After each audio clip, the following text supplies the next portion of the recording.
మాట్లాడడానికి మనతో పాటు ఉన్నారు. BRS general secretary RS Praveen Kumar sir గారు మనతో పాటు ఉన్నారు. వారితో మాట్లాడదాం. సార్ నమస్తే. నమస్తే సార్, నిన్న పాలమూరు రంగారెడ్డి దాని మీద రేవంత్ రెడ్డి గారు సమీక్ష నిర్వహించారు. పనులు కూడా శరవేగంగా చెయ్యాలి, అలాగే గతంలో 9 సంవత్సరాలు అయినా కూడా కేసీఆర్ గారు పాలమూరుని పట్టించుకోలేదు అన్న సందర్భం మనం విన్నాము. దాన్ని ఎలా చూడాలి? నిజానికి రేవంత్ రెడ్డి అబద్ధాలు ఆడడంలో దిట్ట. దీంట్లో ఎవరికి కూడా డౌట్స్ లేవు. సో నిజానికి పాలమూరుకు అంత కొంత న్యాయం జరిగింది అంటే కేసీఆర్ గారి వల్లనే.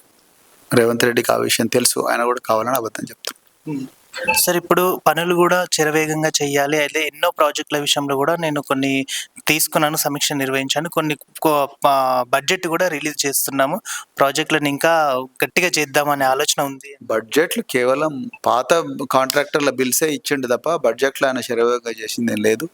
ఆయన ఒక పైసా కూడా ఇవ్వడం లేదు, జీతాలు ఇస్తలేడు, పాలమూరుకి ఎక్కడికెళ్ళిస్తాడు, అంత ఒకటి అబద్ధాలు చెప్తున్నాడు. అంటే ఇప్పుడు 6 గ్యారెంటీలు కూడా అన్ని విధాలుగా కూడా ఇప్పుడు రైతాంగానికి కానీ ఏది కానీ 2 లక్షల రుణమాఫీ అయ్యింది. అలాగే కొన్ని 6 గ్యారెంటీలు కూడా ముందుకు వెళ్తున్నాయి. కేవలం బీఆర్ఎస్ పార్టీ బురద జల్లడానికే ఉంది, ఇవి కక్షపూరిత రాజకీయాలు చేస్తున్నారని అంటున్నారు. కక్షపూరిత రాజకీయాలు రేవంత్ రెడ్డి గారు చేస్తున్నారు, బీఆర్ఎస్ పార్టీ చేస్తున్నారు. బీఆర్ఎస్ పార్టీ ప్రజలను ఈ ప్రతీకార పాలన నుంచి రక్షించే ప్రయత్నం చేస్తుంది, అంతే తప్ప రాజకీయాలు కక్షపూరిత పాలన వాళ్ళు చేస్తున్నారు. రేవంత్ రెడ్డి అందులో సిద్ధహస్తుడు, అందుకొరకే హోమ్ మినిస్టర్ కూడా ఆయన దగ్గర పెట్టుకున్నాడు.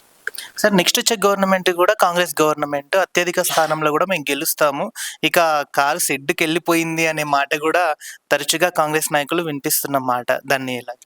నెక్స్ట్ వచ్చే గవర్నమెంట్ బీఆర్ఎస్ గవర్నమెంట్, అత్యధిక స్థానాలు బీఆర్ఎస్ఏ గెలుస్తుంది, కాంగ్రెస్ పార్టీకి 10 కూడా రావు, రేవంత్ రెడ్డి ఓడిపోతారు. సార్, కాంగ్రెస్ పార్టీకి అంటే ఆర్ఎస్ ప్రవీణ్ సార్ గట్టి స్ట్రాంగ్ ఏదైనా ఇవ్వగలుగుతున్నారు? నేను అవసరం లేదు, ఊళ్ళల్లో రైతులే ఇస్తున్నారు, ఊళ్ళల్లో రైతు కూలే ఇస్తున్నారు. ఇంకా మా దాకా రాలేదు ఈ పోరాటం, వాళ్ళు చాలు కాంగ్రెస్ పార్టీని కింద పడేయడానికి, మా దాకా అవసరం లేదు. వాళ్ళు అద్భుతంగా విరోచనగా పోరాడుతున్నారు, వాళ్ళ చేతిలో మట్టి గరవడం ఖాయం Congress party. So thank you sir. Like చేయండి, షేర్ చేయండి, సబ్స్క్రైబ్ చేయండి. మరిన్ని వీడియోల కోసం బెల్ సింబల్ పై క్లిక్ చేయండి.